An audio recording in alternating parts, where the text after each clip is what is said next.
একদিন জঙ্গলের পাশে একটা পুরনো ভাঙা বাড়ি খুঁজে পেল পিঙ্কি। সব পশুরা বলতো ওই বাড়িটা অভিশপ্ত, কারণ সেখানে একটা রহস্যময় আয়না আছে। যে সেই আয়নার সামনে দাঁড়ায়, আয়না নাকি তার আসল মন দেখিয়ে দেয়। কিন্তু পিঙ্কি এসব বিশ্বাস করত না। তাই এক রাতে সে চুপি চুপি বাড়িটার ভেতরে ঢুকে পড়ল। ভেতরটা ছিল একদম অন্ধকার, চারদিকে মাকড়সার জাল আর অদ্ভুত ভয়ঙ্কর শব্দ।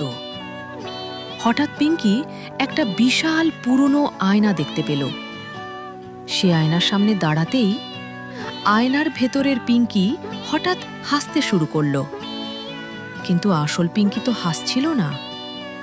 ভয়ে পিঙ্কি ধীরে ধীরে পিছিয়ে যেতে লাগল।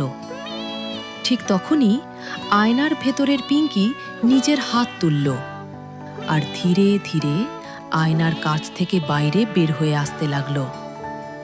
পিঙ্কি ভয়ে দৌড়ে পালাতে গেল, কিন্তু দরজা নিজে থেকেই বন্ধ হয়ে গেল।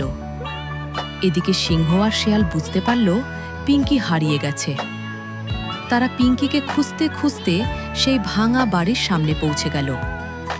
ঠিক তখনই ভেতর থেকে ভয়ঙ্কর হাসির শব্দ ভেসে এলো। সিংহ দরজা ভেঙে ভেতরে ঢুকতেই সবাই অবাক হয়ে গেল, কারণ সেখানে দুইটা পিঙ্কি দাঁড়িয়েছিল, একটা আসল আর একটা আয়নার ভেতরের রহস্যময় পিঙ্কি। কিন্তু আসল পিঙ্কি কোনটা?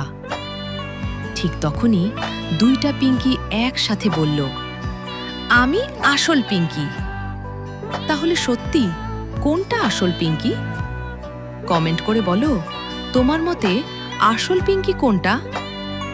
আর পার্ট 2 দেখতে এখনই চ্যানেলটি সাবস্ক্রাইব করো।